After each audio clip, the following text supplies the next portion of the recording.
வேந்தரால் வளர்த்து முச்சங்கம் போற்றி காத்த மொழி தாயே, இயல் இசை நாடகம் என முத்தமிழால் உணரல் தேடும் நம் பள்ளியின் இலக்கியம் என்ற விழாவிற்கு வருகை தந்துள்ள சிறப்பு விருந்தினர் ஆலம்பாடி அரசு ஆதிதிராவிடர் உயர்நிலைப்பள்ளி தலைமை ஆசிரியர் திரு மாயகிருஷ்ணன் அவர்களையும், நம் பள்ளி தலைமை ஆசிரியர் அருட்சகோதரி பாஸ்கா அவர்களையும், ஆசிரியர் பெருமக்கள், அலுவலக பணியாளர்கள் மற்றும் மாணவ செல்வங்கள் அனைவரையும், நம் பள்ளி மாணவிகளின் வாத்திய குழு இசை முழங்கிட அனைவரையும் வருக வருக வருகமென அன்புடன் வரவேற்கின்றோம்.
எந்த ஒரு நற்செயலையும் இறை வழிபாட்டோடு தொடங்குவது நம் தமிழர் மரபு.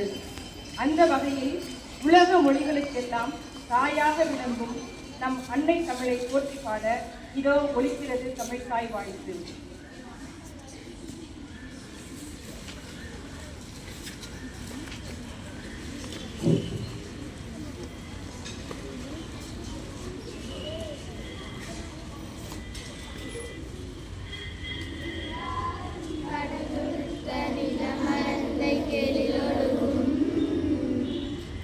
சீராரும் பதனமென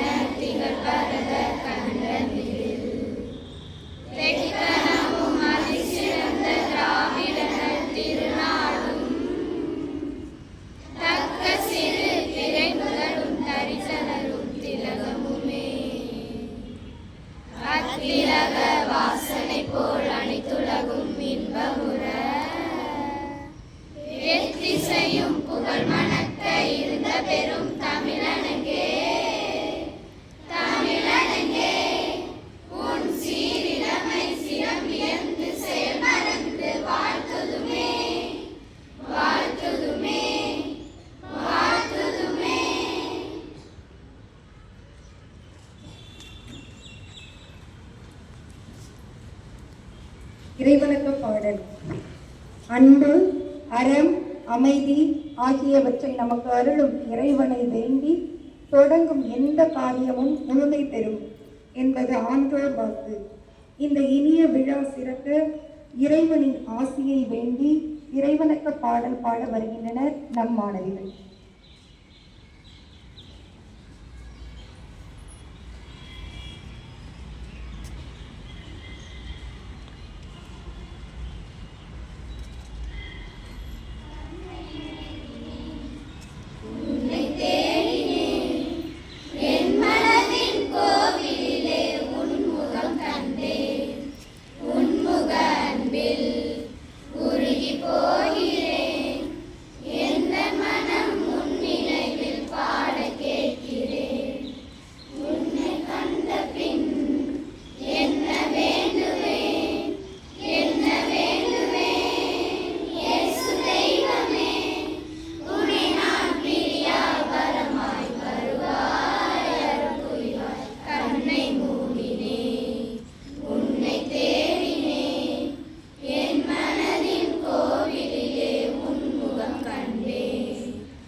மாணவிகள் அனைவரும் அமைதியாக அமரவும்.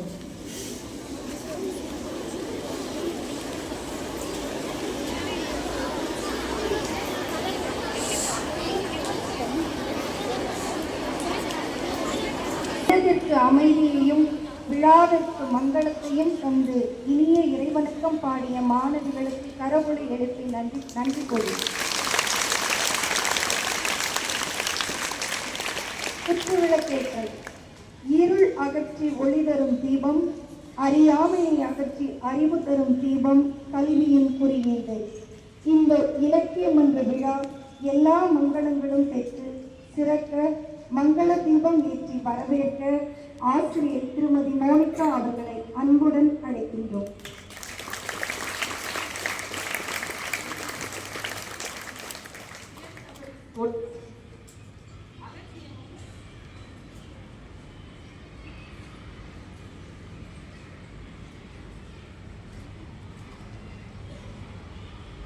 இயல் தமிழின் ஏற்றம். அகத்தியமும் தொல்காப்பியமும் ஆளுகின்ற அன்னை தமிழுக்காகவும் எழுத்துக்களால் உலகை ஆளும் இயல் தமிழின் ஏற்றத்திற்காகவும் ஒளிர்கிறது இந்த இயல் தமிழின் இந்த முதல் தீபம். முதல் ஒளியை ஏற்ற சிறப்பு விருந்தினர் முனைவர் மாயகிருஷ்ணன் அவர்களை அன்புடன் அழைக்கின்றோம்.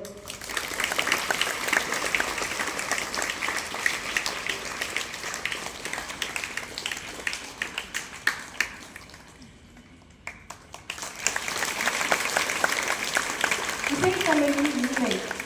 பறவையின் ஓசையிலும் பாயும் நதியிலும் கலந்திருக்கும் இயற்கை இசையாக செவிகளுக்கு தேனமதம் வார்க்கும் இசைத்தமிழின் சிறப்பை பறைசாற்ற சுடர்கிறது இந்த இரண்டாம் தீபம். இரண்டாம் திரியை ஒளியேற்ற தலைமை ஆசிரியர் அருள் சகோதரி பாஸ்கா அவர்களை அன்புடன் அழைக்கின்றோம்.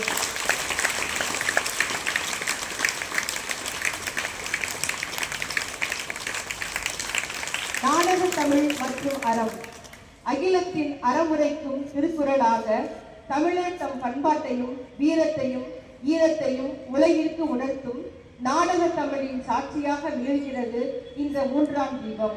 மூன்றாம் திரியை ஒளியேற்ற அருள் சகோதரி விமலா அவர்களை அன்புடன் அழைக்கின்றோம்.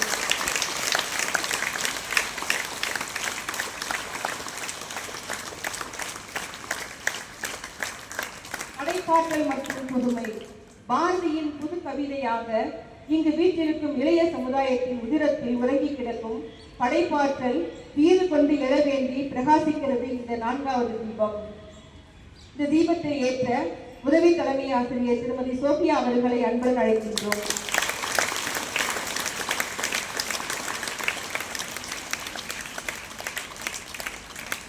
மங்களம் மற்றும் வெற்றி எத்திசையும் தமிழின் புகழ் மணக்க இந்த இலக்கிய மன்றம் எக்காலத்தும் நிலைத்து நின்று தொண்டாற்ற மங்கள ஒளியாக மலர்கிறது இந்த ஐந்தாம் மற்றும் முழுமையான தீபம்.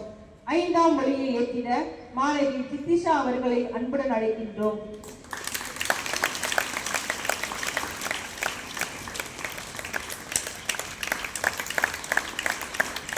ஐந்திலை பாடிய தமிழன்னைக்கு 5 முக விளக்கேற்றி அகமகிழ்ந்தோம். குன்றின் மேலிட்ட விளக்காக நமது இலக்கிய மன்றம் எங்கும் வெளியிடட்டும். அறிவு தீபம் ஏற்றி விழாவினை சிறப்பித்த அனைவருக்கும் எங்களது நெஞ்சார்ந்த நன்றி.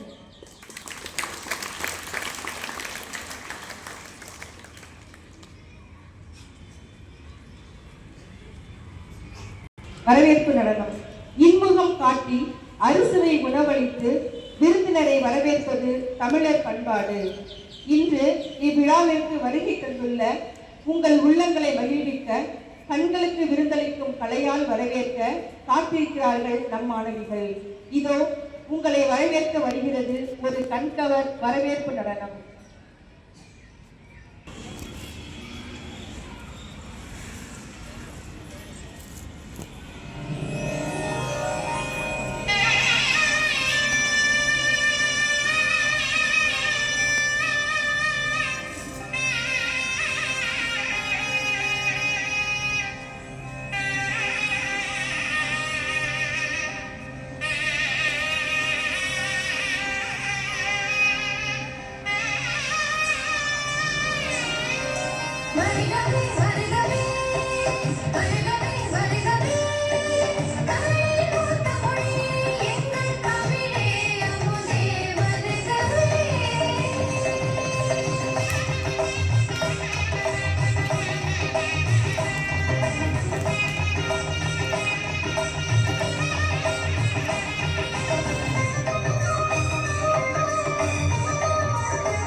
Thank you.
ஆடி மகிழ்ச்சியால் வரவேற்ற மாணவிகளுக்கு நன்றி.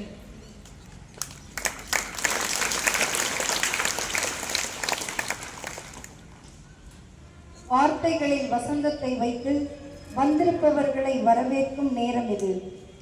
இனிய உளவாக இன்னாது கூறல் என்ற வள்ளுவரின் வாக்கிற்கிணங்க இனிமையான சொற்களால் இந்த அவையை அலங்கரிக்கும் அனைவரையும் வரவேற்று பேச வருகிறார் ஆசிரியை செல்வி மெல்வின் அவர்கள்.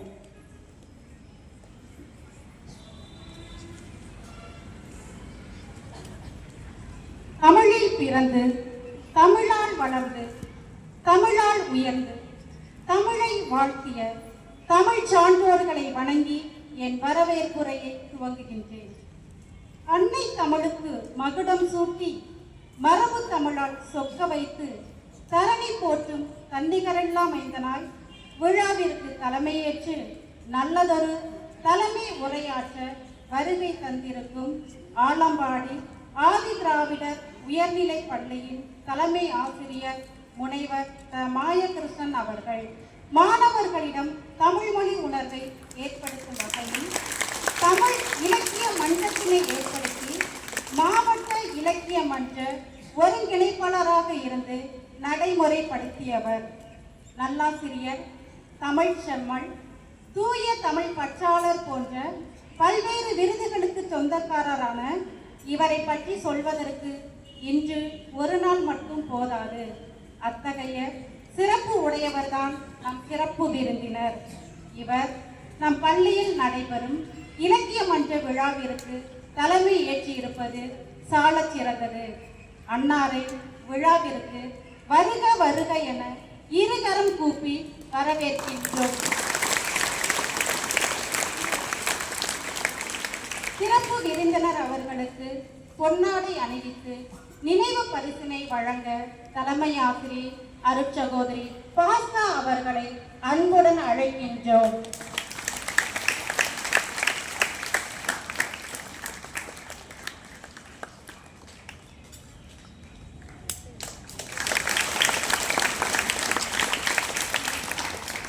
எளிமைக்கு இலக்கணமாய் என்றும் தோழமை உணர்வுடன் வெற்றி என்னும் வேட்கையை நமக்குள் விதைத்து நித்தமும் கடமை உணர்வோடு செயல்பட்டு வரும் நம் பள்ளியின் தலைமை ஆசிரியர் அருட்சகோதரி பாஸ்கா அவர்களை விழாவிற்கு வருக வருக என வரவேற்கின்றோம்.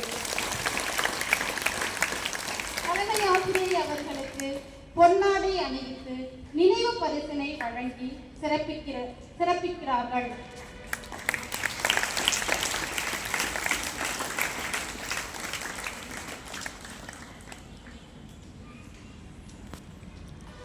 கல்கூட சிலையாகும் சிற்பியின் கைவண்ணத்தால், மழலையும் மகான் ஆவான் ஆசிரியரின் நாவண்ணத்தால், மெழுகாய் தன்னை உருக்கி பிறர் வாழ்வில் ஒளியேற்றும் ஆசிரியர்களையும் அலுவலக பணியாளர்களையும் விழாவிற்கு வருக வருக என வரவேற்கின்றோம்.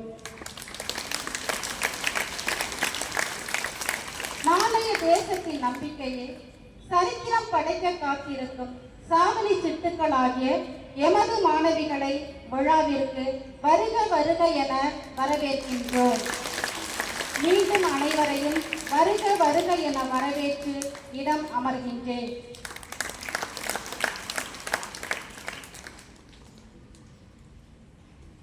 தமது அழகான வார்த்தைகளால் தம் மனம் குளிர சிறப்பான வரவேற்பை வழங்கிய ஆசிரியருக்கு மனமார்ந்த நன்றிகள்.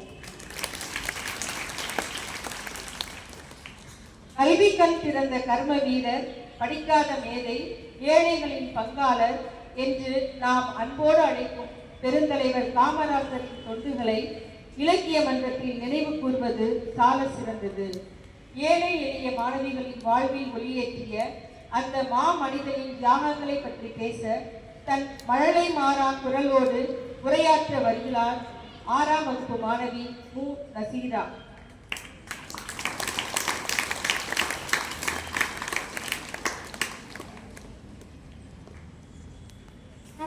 அனைவருக்கும் வணக்கம். கல்வி கண் திறந்த காமராசர் என்ற தலைப்பில் இந்த சிறுமியின் சிந்தனைகள் இதோ.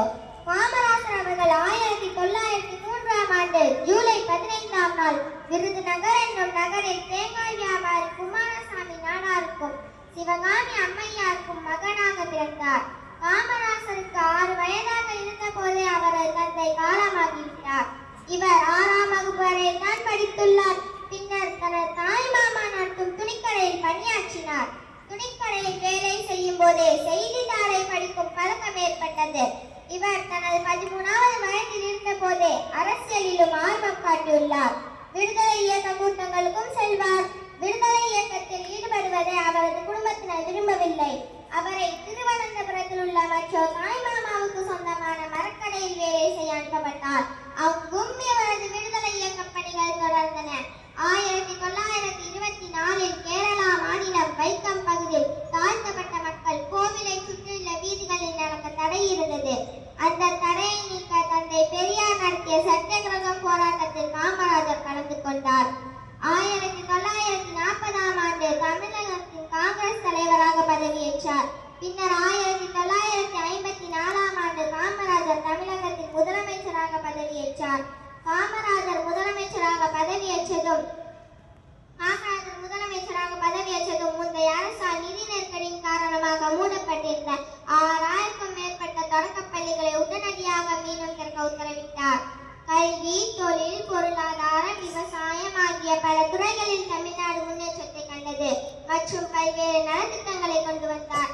மக்களுக்காக தான் சட்டமே தவிர சட்டத்திற்காக மக்கள் இல்லை என்று இவர் அடிக்கடி அதிகாரிகளிடம் கூறுவாராம். ஒரு நாள் பள்ளிக்கு செல்லாமல் மாடு மேய்த்துக் கொண்டிருந்த சிறுவனை கண்டபோது ஏன் பள்ளிக்கு செல்லவில்லை என்று கேட்டார். அவனோ பள்ளிக்கு சென்றால் வயிற்றுக்கு என்ன செய்வது, மாடு மேய்த்தால் தான் சாப்பாடு என்று கூறியது அவரை வருத்தத்தில் ஆழ்த்தியது. எனவே ஏழை குழந்தைகளின் பசியை போக்கினால் மட்டுமே பள்ளிக்கு வருவார்கள் என்பதை உணர்ந்து 1956ஆம் ஆண்டு பள்ளி மாணவர்களுக்கான இலவச மதிய உணவு திட்டத்தை கொண்டு வந்தார். மேலும் ஏழை மாணவர்களுக்கும் வசதியான மாணவர்களுக்கும் வேறுபாடு இருக்கக்கூடாது என்பதற்காக சீருடை திட்டத்தை கொண்டு வந்தார். அது மட்டுமல்லாமல் கிராமப்புற ஏழை மாணவர்கள் 3 கிலோமீட்டர் தூரத்தில் கல்வி கற்க வேண்டும் என்ற நோக்கில் புதிய பள்ளிகளை உருவாக்கினார். ஏழை மாணவர்களும் கல்வி கற்க வேண்டும் என்று வழிவகை செய்ததால் தந்தை பெரியார் காமராசரை கல்விக்கண் திறந்தவர் என்று மனதார பாராட்டினார். இவரின் இந்த சேவைகள் தான் தமிழக மக்களின் மனதில் கல்விக்கண் திறந்தவர் காமராசர் என்று இன்றும் போற்றப்படுகிறது. காமராசர் ஆட்சியில் இருந்த 9 ஆண்டுகளும் பொற்காலமாகும். இவரின் இந்த காமராசர் ஆட்சியில் இருந்த 9 ஆண்டுகளும் பொற்காலமாகும்.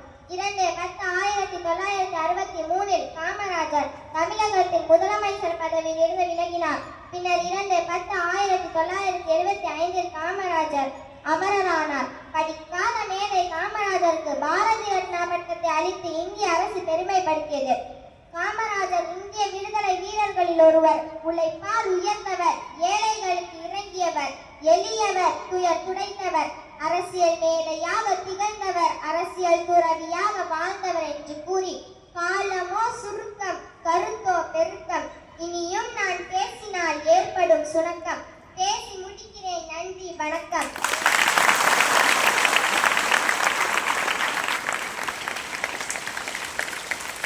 தன் கிளி ஒளியால் காமராஜரின் சிறப்பை பற்றி உரையாற்றிய மாணவிக்கு நன்றியும் பாராட்டுகளும். விண்ணை முற்றும் ஏற்றின் அறிவை வீசும் பொறியவனாய் தன்னால் ஆகும் தன்னம்பிக்கையை தானாய் வரவழைத்தவன் என்ற அடைமொழியால் வழங்கப்பெறும் காமராசர் ஆற்றிய பணிகள் பற்றி பேச வருகிறார் 11ஆம் வகுப்பு மாணவி காவியா.